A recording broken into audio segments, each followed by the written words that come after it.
우리가 함께 오늘 나눌 말씀은 로마서 7장 13절에서 25절 말씀입니다. 로마서 7장 13절에서 25절 말씀을 저와 여러분이 교도하시고 마지막 절을 같이 읽겠습니다. 로마서 7장 13절입니다. 그러니 그 선한 것이 나에게 죽음을 안겨주었다는 말입니까? 그럴 수 없습니다. 그러나 죄를 죄로 드러나게 하려고 죄가 그 선한 것을 방편으로 하여 나에게 죽음을 일으켰습니다. 그것은 계명을 방편으로 하여 죄를 극도로 죄답게 되게 하려는 것이었습니다. 율법이 신령한 것인 줄 압니다. 그러나 나는 육정에 매인 존재로서 죄 아래 팔린 몸입니다. 나는 내가 하는 일을 도무지 알 수 없습니다. 내가 해야겠다고 생각하는 일은 하지 않고 도리어 해서는 안 되겠다고 생각하는 일을 하고 있으니 말입니다. 하면서도 해서는 안 되겠다고 생각하는 것은 곧 율법이 선하다는 것 사실에 동의하는 것입니다. 그렇다면 그와 같은 일을 하는 것은 내가 아니라 내 속에 자리를 잡고 있는 죄입니다. 나는 내 속에 곧 내 육신 속에 사는 것이 깃들어 있지 않다는 것을 압니다. 나는 선을 행하려는 짓은 있으나 그것을 실행하지는 않으니 말입니다. 나는 내가 원하는 선한 일은 하지 않고 도리어 원하지 않는 악한 일을 합니다. 내가 해서는 안 된 일을 하는 것을 하면 그것을 하는 것은 내가 아니라 내 속에 자리를 잡고 있는 죄입니다. 여기에서 나는 법칙 하나를 발견하였습니다. 곧 나는 선을 행하려고 하는데 그러한 나에게 악이 붙어 있다는 것입니다. 나는 속사함으로서는 하나님의 법을 즐거워하나 내 지체는 다른 법이 있어서 내 마음의 법과 맞서서 싸우며 내 지체에 있는 죄의 법에 나를 포로로 만드는 것을 봅니다. 나는 비참한 사람입니다. 누가 이 죽음의 몸에서 나를 건져 주겠습니까? 같이 읽겠습니다. 우리 주 예수 그리스도를 통하여 나를 건져 주신 하나님께 감사를 드립니다. 그러니 나 자신은 마음으로는 하나님의 법을 섬기고 육신으로는 죄의 법을 섬기고 있습니다. 아멘. 네, 우리가 지금 계속 로마서를 묵상하고 있습니다. 바울은 이 로마서를 통해서 하나님의 복음이 성도들에게 어떤 의미인가를 설명하는 중에 특별히 이제 우리가 계속 지금 바울이 6장에서는 또 죄에 대해서, 그리고 우리가 읽은 이 오늘 7장 본문이 우리 본문이 있는 7장에서는 율법에 대해서 이야기를 합니다. 특별히 6장에서 우리가 죄에 대해서 머무르 있을 필요가 없다. 우리는 죄에 대해서 죽은 몸이요 더 죄의 지배에서 살지도 않아도 된다. 죄의 종이 아닌 의의 종으로 우리가 살게 되고 죄에서 해방을 받고 영원한 생명을 누리는 자리로 왔다고 이야기를 합니다. 그리고 7장에서 그와 비슷한 논조로 우리가 율법에 대해서도 더 이상 그에 있어 매일 필요가 없다, 그렇게 이야기를 합니다. 근데 목요일 설교에서 나왔지만은 이것은 당시 유대인들에게는 너무나 또 파격적이고 또 기존의 개념들, 자신들이 믿어왔던 것을 좀 뒤집는 말이기도 했습니다. 그래서 바울이 듣는 사람들이 이해하기 쉽도록 또 남편과 아내의 관계로 설명하면서 율법에서 자유롭게 되었다는 것을 설명합니다. 남편이 죽은 아내가 더 이상 남편에 대한 의무에서 매일 필요가 없이, 의무에 매일 필요 없이 자유로운 것처럼 우리도 율법에 자유롭게 되었다는 것입니다. 그래서 이제는 예수님께 속해서 하나님을 위한 열매를 맺게 되었다고 이야기합니다. 근데 여기서 바울은 6장에서와는 달리 율법에 대해서 율법을 죄를 부정한 것처럼 다 부정하지는 않습니다. 율법이 죄를 깨닫게 하는 것이기 때문에 죄가 살아있게 한다고 되어 있지만은 이것은 이제 실제 죽은 죄가 살아난다는 뜻이 아니라 정말 죄를 내가 아무런 생각하지 않고 죄는 나하고 상관없어, 그러는 어떤 차원이 아니라 살아있는 실체로 내가 죄를 보게 한다는 그런 뜻입니다. 죄를 지적하고 죄를 죄라고 한다는 뜻입니다. 그러기에 율법은 의롭고 선한 것입니다. 그렇다면은 오늘 본문으로 이제 들어오게 되는데요. 그럼 율법이 선한 것이다. 그럼 죄를 깨닫게 한다. 그러면 나는 그 죄를 어떻게 할 것이냐? 그 죄를 다시 내가 율법 때문에 깨달았는데 나 분명히 나는 죄에 대해서 죽은 다시 죄가 나에게 다가오는 것입니다. 아니 이렇게 사는 것이 아닌데, 그래 죄는 이제 더 이상 나를 종되게 할 수 없는데 근데 다시 죄가 나에게 다가온다. 내가 죄를 이길 수 없는 것 같다. 분명히 나는 자유롭게 살게 되어 있는데 왜 안 되지? 왜 이렇지? 이런 고민들을 이제 하게 되는 것이죠. 사실 그것은 어떤 의미에서는 어떤 실존의 문제라고도 이야기할 수 있습니다. 실제 어제 본문까지도 우리가 어떤 이론적인 우리가 정말 죄에 대해서 죽고 율법에 대해서 죽었다. 이런 걸로 너희가 이해할 수 있다. 이렇게 이론적인 이야기를 했다면은, 근데 오늘 실제로 살아보니까 그렇지가 않더라는 것이죠. 내가 원치 않지만은 내 속에 죄가 나를 이렇게 만든다는 거. 정말 이 죄가 나를 아직도 좌우하고 있는 것 같다. 그런데 이렇게 심각한 상황을 내가 어떻게 하지?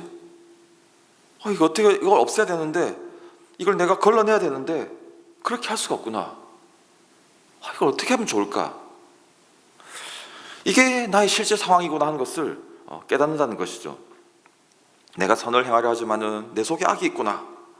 내가 이렇게 뒤범벅이 되어 있고, 또 내가 포로가 아닌데도 내가 포로같이 생활하고 있는 어리석고 모순된 존재구나. 하려고 하지만 안 되는 뭔가 매여 있는 존재구나 하는 것을 느끼게 된다는 것입니다. 사실 바울이 아주 비관적으로 이야기하는 것처럼 느껴지지만은 실제로 바울은 냉정하게 자기의 상태를 평가한다고 볼 수 있습니다. 그러면서 이러다가 내가 결국 망하겠구나. 내가 어떤 절망에 이를 수밖에 없겠구나. 죽음에 이르겠구나 하는 결론에 바울이 이르게 된다는 것이죠. 이런 내용들을 우리가 생각할 때 바울이 이런 씨름을 하다가 내가 이런 공고한 상황에 처했구나 하는 것을 바울이 생각하면서 말을 하면서 이 말을 보면서 저는 또 그런 말이 생각이 났습니다. 아마 혹시 또 여러분들 중에서도 이제 그런 상황이나 이제 가족이 그런 상황에 처할 수도 있는데, 이제 병원에 가서 그 환자가 상태가 좋지 않을 때 그런 말을 쓰지 않습니까? 제가 그 말을 그렇게 썩 좋아하지는 않습니다. 저도 이제 그런 이야기를 몇 번 듣다 보니까 그 말 들으면 되게 마음이 좀 불편해지더라고요. 그 예후라는 말입니다. 예후 말 좀 들어보셨을 수도 있을 텐데, 그 예후가 좋지 않다는 말이 참 마음에 무거운 말이지 않습니까? 어떤 말입니까? 사실 그게 앞으로 상황이 좋지 않게 전개될 것이다. 또 실제로 어떤 중환자실이나 수술실에서 의사한테 이런 말을 듣는다는 것은 정말 어려운 상황을 마주할 수도 있다. 그런 어떤 느낌으로 우리가 받아들이지 않습니까? 사도 바울이 이제 그런 뜻으로 우리가 받는 그런 말을 하고 있다고 생각하셔도 될 것 같습니다. 내가 예후가 좋지 않구나. 내가 결국 사망에 이를 몸이구나. 참 그런 말이 괴롭지 않습니까? 근데 그것을 바울이 깨닫고 고통스럽게 이야기한다는 것이죠.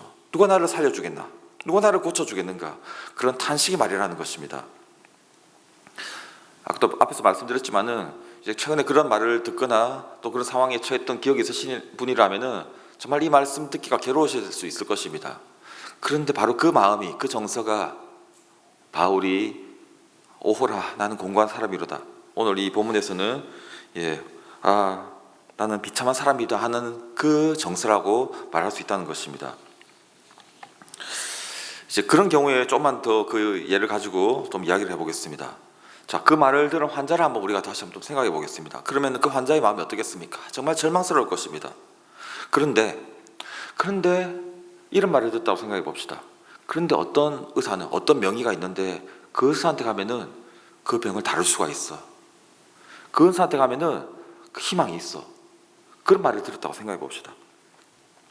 그런 중에 이제 그런 말을 듣고 이 환자가 그래, 그럼 여기서 끝이 아닐까? 그런 생각을 하게 된 거예요.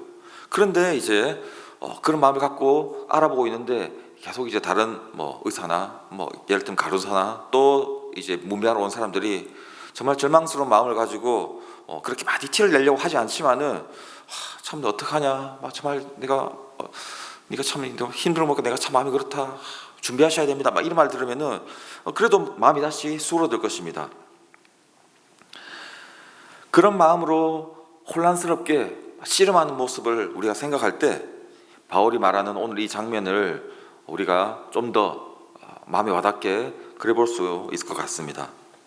사실 여러분, 아까 제가 그런 이야기했지만은 개역개정에는 오호라 나는 공고한 사람이로다. 그리고 오늘 24절에 나는 비참한 사람입니다. 이것은 말 그대로 이게 적혀 있는 것보다도 더 깊은 탄식, 더 고통스러운 어떤 그 마음의 아픔을 이야기한다고 볼 수 있습니다. 그러니까 참 이런 것 같아요. 정말 어떻게 하면 좋을까? 그런 깊은 고통을 바울이 이야기하고 있는 것이죠. 그러는데 이제 그 다음 25절에 우리가 이건 마지막 절에는 또 바울이 좀 갑작스럽게도 이렇게 이야기합니다. 우리 주 예수 그리스도를 통하여 나를 건져주신 하나님께 감사를 드립니다. 갑자기 왜 그런 절망의 이야기를 하다가 또 감사를 드립니다고 할까요? 사실 이 부분은 이제 전환을 위한 어떤 연결고리 같은 것이기도 합니다. 7장에 있고 7장의 흐름을 담고 있지만은 7장에서 끝나지 않는 어떤 반전이라고 할 수 있는 그 부분을 이어가는 우리 기차 같은 보면은 중간에 이제 기차를 이어주는 그런 부분도 있지 않습니까? 커플러라고 한다는 것을 저도 이번에 알았는데요. 그런 부분이라고 볼 수 있습니다. 그래서 7장까지 내용을 하지만은 또 8장에 있을 내용들을 예고하는 그런 부분이라고 할 수 있다는 것이죠. 하지만 오늘 25절만 갖고 이야기하더라도 우리가 바울이 정말 감사를 드린다는 것을 좀 우리가 생각해 볼 수 있는데요. 사실 여러분, 바울이 이렇게 씨름을 하고 있는 것들, 그런 씨름 이후에 무엇이 올 것인지는 사실 우리가 이미 잘 알고는 있습니다. 물론 다음 주부터 우리가 묵상하겠지만 잘 알고 있는데, 오늘은 바울의 심정에 대해서 조금만 더 살펴보고자 합니다. 여러분, 아마 바울에 대해서 그 이전의 설교에서도 여러 번 언급됐지만은 바울은 정말 하나님에 대해서 또 예수님을 알기 전에 율법에 대해서 열심히 특심하였던 사람입니다. 바울 자신도 그렇게 이야기하고 있고, 실제로 여러분 바울이 등장했던 사건이 어떤 사건입니까? 스데반이 돌에 맞아 죽게 되는, 스데반이 순교하는 그런 장면입니다. 근데 바울은 그 장면에서 어떻게 묘사되고 있냐면은 직접 돌을 들진 않았지만은 그들이 벗은 옷을 지키고 또 스데반이 죽는 모습을 보면서 저 사람은 죽어 마땅하다라고 생각했던 사람입니다. 근데 여러분, 바울이 어떻게 그런 생각을 할 수 있었을까요? 하나님을 섬긴다고 하는 사람이, 여러분 이제 그 당시에 특히 바울이 스데반이 순교할 당시를 생각하면은 바울에게 있어서는 그들은 이단 같은 사람이었어요. 하나님의 말씀을 어기고 하나님의 그 신성함을, 하나님의 그 이름을 더럽혔던, 모독했던 예수님을 이제 따르는 그런 사람들이었던 것이죠. 그렇기 때문에 그들을 죽이는 것이 마땅하다. 왜냐하면 그들은 하나님의 신성을 모독했기 때문에. 그 말을 뒤집으면 그만큼 바울은 사람을 죽이는 것도 대수롭지 않게 여길 정도로 하나님을 섬기려고 애를 썼고 나름 거기에 집중했던 사람입니다. 그렇게 율법을 지키려는데 정말 자기 목숨을 걸 만큼 노력했던 그런 사람이라고도 할 수 있는 것이죠. 근데 여러분, 그런 바울이 열심히 글을 살게 했습니까? 그런 바울이 열심히 그런 말미암아 정말 영원한 생명에 이르겠습니까? 제가 아까 말씀했던 그 장면만 보더라도 정말 그 하나님을 알았고 또 영생에 이르렀다면은 다른 사람을 죽이는 그 장면에서 그런 마음을 가질 수 있었을까요? 그렇지 않다는 것을 우리가 생각할 수 있습니다. 사실 그 바울의 이런 모습들은 오늘날 우리가 아주 그 멀리 이거는 정말 예외적인 모습이라고 볼 수 있는 게 아니라 실제로 지금도 이슬람의 상당수의 많은 원리주의자들이 그런 행동을 하고 있지 않습니까? 우리가 잘 아는 탈레반만 하더라도 그렇게 율법을 지키려고 원리주의에 입각해서 다른 사람을 죽이는 일이나 나를 이제 뒤집는 일까지도 서슴지 않는 그런 행동을 하고 있습니다. 그렇게 자기 나름대로 열심을 가지고 하지만은 자기를 살릴 수 없는 일을 하는 것이죠. 어떤 학자들은 이 바울이 이 시기를 생각하면서 이런 단식을 했다고도 하지만은 그것만으로는 부족한 것이, 바울이 이 단식을 하고 이 장면을 이야기하는 것이 시제도 시제이고 또 이런 본문의 맥락 흐름에서도 단순히 옛날의 나의 어떤 죄된 모습을 생각한다고 여겨지지 않습니다. 지금 내 속에 일어나는 이런 죄의 옛 사람의 그런 모습들을 보면서 바울이 싫어하고 갈등하고 있다는 것이죠. 사실 이런 부분에 대해서 우리가 이 단식에 대해서 바울이 왜 이렇게 예민하게 할까? 바울이 이렇게 고민을 심하게 할까? 그렇게 생각하는 성도들이 그렇게 많다고 보지 않습니다. 오히려 바울의 이 고민에 대해서, 이 단식에 대해서 공감하면서 나도 이런데 하는 성도들이 우리 중에 더 있다고 생각됩니다. 아니, 그것은 오히려 말씀 앞에 우리가 바로 서기 위해서, 또 복음을 우리가 바로 깨달을 때 어쩌면은 피할 수 없는 그런 과정이기도 합니다. 분명 오늘 이 자리에 여러분들도 이 본문을 읽으면서 바울의 마음에 공감하면서 오호라나는 공고한 사람이구나, 나는 정말 비참한 사람이구나, 이런 마음으로 이 자리에 나오신 분도 계실 거라고 생각이 됩니다. 저 역시도 이런 씨름들을 했었고 또 이런 장면들을 지금도 종종 마주할 때가 있습니다. 내가 정말 참 공고한 사람이다, 내가 참 비참한 상태에 있구나. 근데 여러분, 바울이 이야기를 하면서 어떻게 이야기합니까? 21절에 이렇게 되어 있습니다. 여기에서 나는 이런 법칙 하나를 발견하였습니다. 법칙이라고 바울이 이야기합니다. 이게 무슨 뜻인가요? 그 이후에 말하는 곧 나는 선을 행하려 하던데 그러한 나에게 악이 붙어 있다는 것입니다. 여러분, 악이 있다는 것, 악이 붙어 있다는 것이 법칙이라는 거예요. 아니, 이게 무슨 말이지? 아니, 이렇게 뒤죽박죽이 혼동 속에 있는 상태, 이렇게 갈등하는 내 속에 어떤 대립이 있는 상태가 법칙이라고? 아니, 이게 어떻게 살라는 것이야?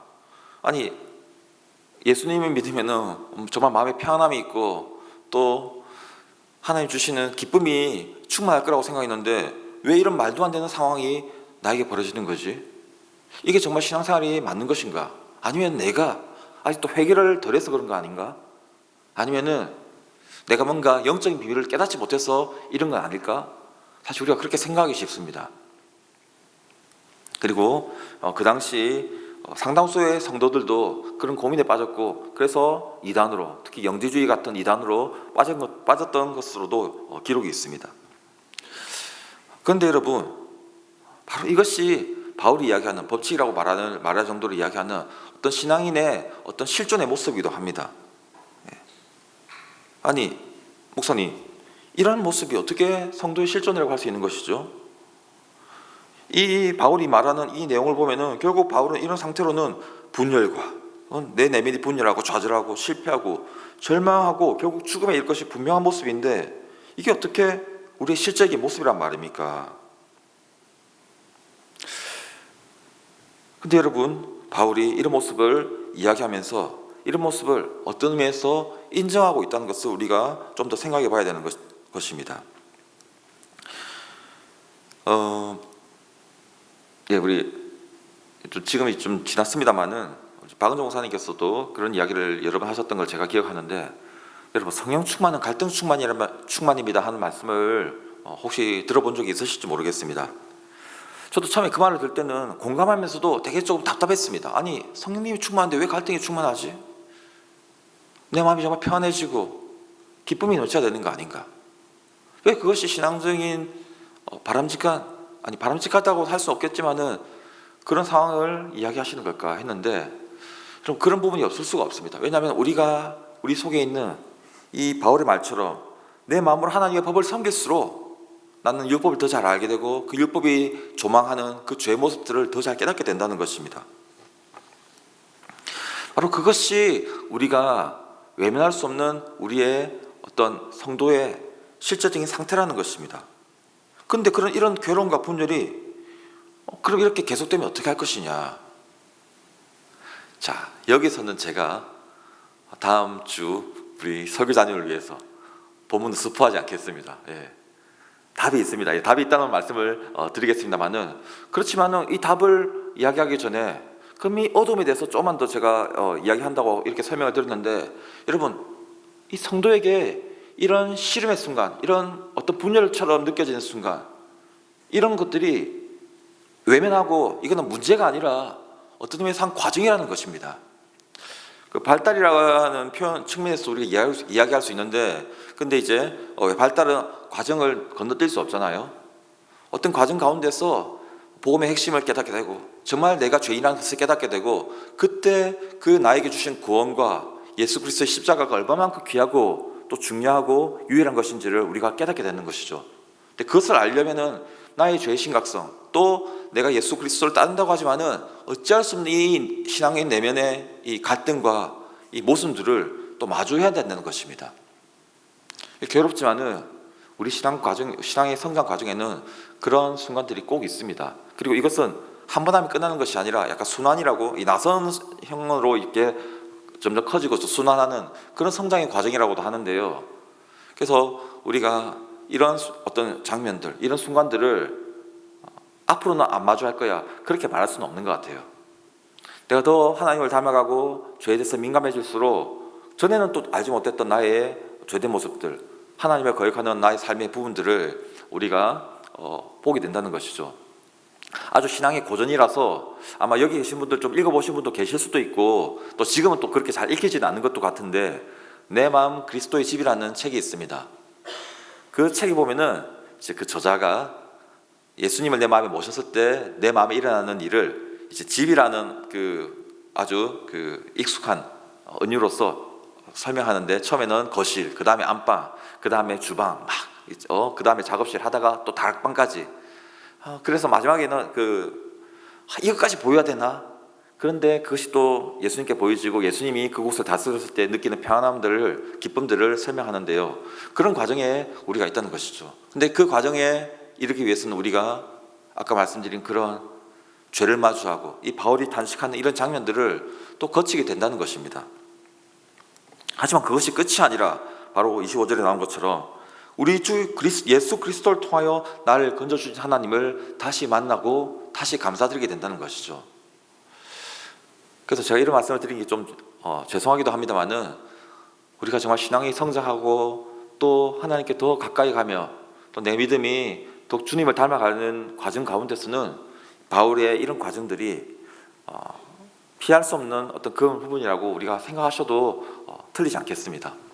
그래서 내가 지금 겪는 이 과정들이 나의 어떤 좌절, 나의 이런 어리석고 추한 모습을 다시 마주하는 이 장면들이 그냥 끝나는 것이 아니고 나를 넘어뜨리는 어떤 사단의 그런 공격일 수도 있지만은 그것을 넘어서서 또 내가 더 주님을 닮아가고 주님을 가까이 하며 하나님을 더 깊이 만나는 그런 과정의 바로 전단계라고 우리가 믿고 나아갈 수 있다는 것입니다.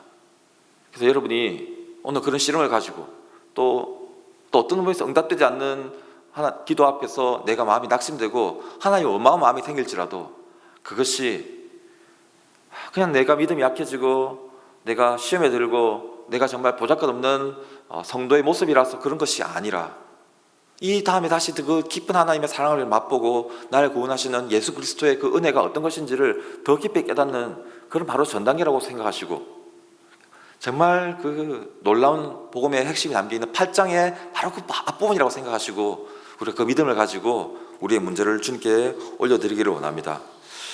그런 믿음을 가지고 우리가 기도할 때 우리의 탄식과 우리의 고단 역시도 오늘 이 시간에 하나님께 쏟아놓을 우리의 그냥 고통스러운 제목들도 그것에서 끝나는 것이 아니라 더 깊은 하나님의 은혜를 맛보게 하는 귀한 디딤돌이 될 것입니다. 그래서 오늘 우리가 특별히 기도하실 때요, 내게 있는 이 고난과 또 내가 좀 맞아오고 싶지 않은 나의 신앙의 숙제들이나 내가 성장하지 못하는 이 탄식할 수밖에 없는 이런 부분들을 다시금 주님께 내어놓는 기도를 드리기를 원합니다. 그리고 그런 기도 가운데 함께 하시는 하나님을 더 바라보는 우리의 기도의 자리가 되기를 주님으로 축원합니다. 그리고 우리가 좀 기도하실 때 특별히 지금 단기 봉사 중에 있는 우리 인도팀과 또 키르기스탄 팀 그리고 인천팀 또 지금 청년의 수련회가 이어지고 있는데요, 청년의 수련회에서 기도해 주시고 특별히 내일이 순교 기념주일입니다. 순교자의 정신을 우리가 계속 이어가면서 복음을 위해 우리의 삶을 기꺼이 드리는 우리 은혜 샘물교회 성도들이 되기를 바라는 기도를, 그런 중보의 기도를 함께 올려드리기로 합니다.